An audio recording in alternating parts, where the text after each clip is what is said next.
Hello everybody, this is Pastor Green. We're doing another Bible study, Daniel chapter 10.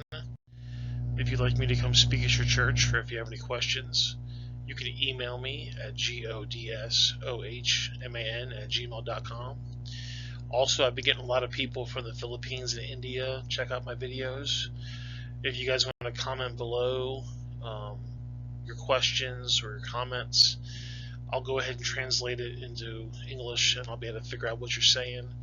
Or you could simply give me an emoji, a thumbs up, a smiley face, whatever you want. And that way I'll know that you like my video. Make sure you like it as well. Daniel 10, starting with verse 1. Now I want to say before I start doing the Bible study that Daniel 10, 11, and 12 all cover the same vision. So this is going to be the beginning of it, and then we're going to get into it in more detail the next two Bible studies. Daniel chapter 10, starting with verse 1. In the 3rd year of Cyrus, king of Persia, a thing was revealed unto Daniel, whose name was called Belteshazzar, and the thing was true. The time appointed was long, and he understood the thing, and had understanding of the vision. In those days, I, Daniel, was mourning 3 full weeks. So you're letting you know right here that Daniel's the one writing this chapter. I ate no pleasant bread, neither came flesh nor wine in my mouth, neither did I anoint myself at all, till 3 whole weeks were fulfilled. Now I think this is important to do sometimes. A lot of times that our flesh will drive us. Maybe we'll see something, maybe we'll want something to eat, maybe we'll do something that'll make us want to do bad things. Now, not all impulses are bad, but some impulses are bad. Daniel's saying, I'm going to fast for 3 weeks. I'm going to set myself apart. I'm going to be different. And so he didn't eat any kind of fancy food, didn't eat any kind of special drinks. He just said, I'm going to go ahead and eat the food to make me live, and I'm going to focus on God. And I think we should do that. And in the 24th day of the 1st month, as I was by the side of the great river, which was Hiddekel, then I lifted up mine eyes and looked, and behold, a certain man clothed in linen, whose loins was girded with the fine gold of Uphaz. His body was also like the beryl, and his face the appearance of lightning, and his eyes as lamps of fire, and his arms and his feet like the color of polished brass. And the voice of his words was like the voice of a multitude. This person that visited Daniel looks professional, sounds professional. He's got this intimidating quality to him. And it says his voice was like a multitude. So when he spoke, you heard what he said, and it was powerful. And I, Daniel, alone saw the vision. For the men that were with me saw not the vision, but a great quaking fell upon them. So they fled to hide themselves. Nobody saw this vision but Daniel. But the other people, they felt the lightning, they felt the thunder, they felt the booming of the voice. And because they felt this amazing stuff happening, they ran away. And sometimes in life, something amazing is going to happen, and people get scared and they hide. And when they do that, they miss what God's trying to tell them. Daniel chose to stay and face this to see what God's going to do for him. Therefore, I was left alone and saw this great vision, and there remained no strength in me. For my comeliness was turned into me into corruption, and I retained no strength. So because of what happened, Daniel was weak at the knees. He felt weak. He felt like he had no strength. It says his comeliness was turned to corruption. That talks about like how you look. Like if you think that you're attractive or not attractive, whatever. It made him doubt what he looked like. It made him doubt some of his thoughts. Comeliness is kind of a word for like the way you look, but he's thinking, wow, maybe I'm not worthy anymore. Like this is such a powerful thing. Yet I heard the voice of his words, and when I heard the voice of his words, I was in a deep sleep on my face, and my face towards the ground. So all he could do was when he felt this immense thing going on, and this voice, he just fell to the ground.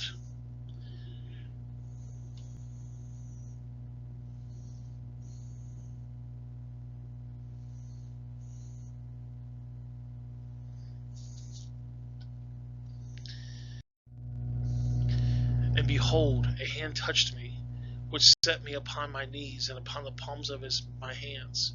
So he fell to the ground, and his hand touched him, which gave him a little bit of strength back, so he could actually get on all fours.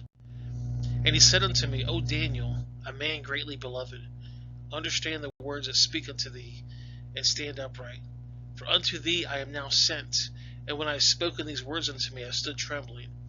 So this voice of this angel said, you are a man greatly beloved. Do you know how badly I want for God or an angel to tell me that I'm greatly beloved, that I'm cared for, that I'm one of God's children, that I'm something special? I would love to hear that. I want you guys to comment below. What would you do if an angel came to you and said you are a man or a woman who was greatly beloved? That would just be amazing to me. And because Daniel stayed, he's weak at the knees, he's getting a little of his strength back, and he hears he's a man greatly beloved, but he was still trembling. And then he said unto me, fear not, Daniel, for on the first day that thou didst set thy heart to understanding, and had chastened myself before the Lord, thy words were heard, and I have come for thy words. You know, this angel tells Daniel, fear not. All throughout the Bible, when an angel comes and visits somebody, they say, fear not. I've heard it said that it happens over 365 times in the Bible. That's one for every day. I know it's over 300. And it says, fear not. Don't be afraid. I'm here for you. I'm here to protect you. I'm here to save you. I'm here to give you a message. Don't be afraid. But how could you not be afraid by somebody who's got this appearance that's so intimidating and a voice that is so powerful it makes me fall to the ground? But the angel says, fear not. He's basically saying that I'm here for you. But the prince of the kingdom of Persia withstood me 21 days. But lo, Michael, one of the chief princes, came to help me, and I remained there with the king of Persia. This prince of the king of Persia is a demonic force. And this demonic force is preventing the angels to come down to see Daniel. An angel Michael, and the angel Gabriel came down to fight this demonic creature, so they can get to Daniel, so they can give him a message, so they can tell him, Daniel, I'm here for you. I want to give you understanding. And a lot of times we don't get to see this spiritual battle, but the spiritual battle is happening all around us. Sometimes when you're praying and you're waiting for an answer, God already sent his angel. God already sent his angel to help you, but he has to get past that demonic force. See, there's demonic forces all over the place, and Michael and Gabriel are coming down to give Daniel this answer, and they've got to get through this demonic force first. The prince of the kingdom of Persia says it was 21 days they were fighting this guy. And now I have come to make thee understand what shall befall the people the latter days. Forget the vision, for many is days. So a lot of people argue if this was something that's already happened, or if this is something happened in the future, because this is in latter days. And a lot of people will say, well, this stuff already happened. A lot of people say this is happening in the future. I kind of fit under both things.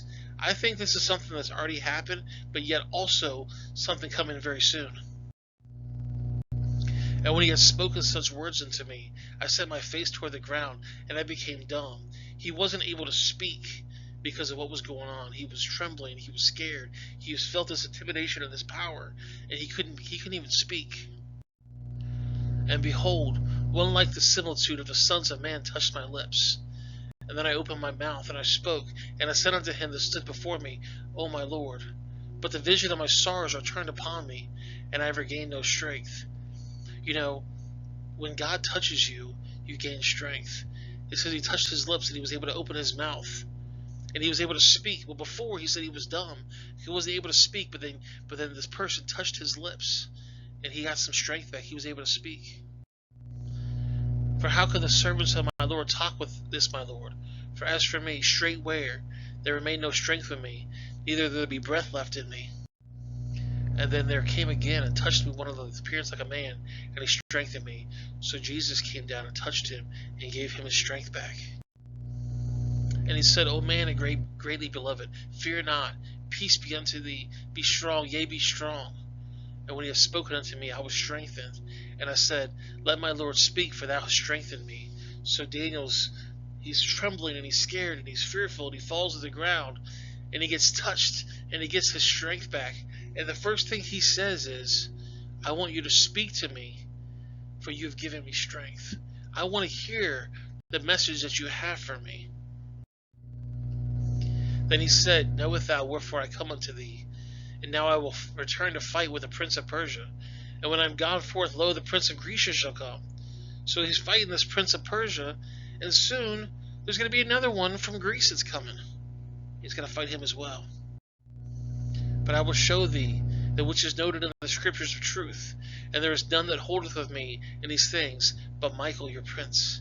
So this archangel Michael is saying, I fought the prince of Persia. I'm going to soon fight this prince of Greece. I'm going to fight these demonic things for you, because I want you to know that we love you, we care about you. Well, guys, that's the video. I appreciate you guys watching. The next 2 chapters, we're going to go in depth of this vision. On the bottom right of the screen is going to be the Daniel Bible study if you want to start back in verse 1, chapter 1. Top left is going to be the Exodus Bible study. And then the bottom left is going to be a video that YouTube thinks that you might want to watch. Make sure you guys comment below, even if you don't speak English. Send me a little emoji.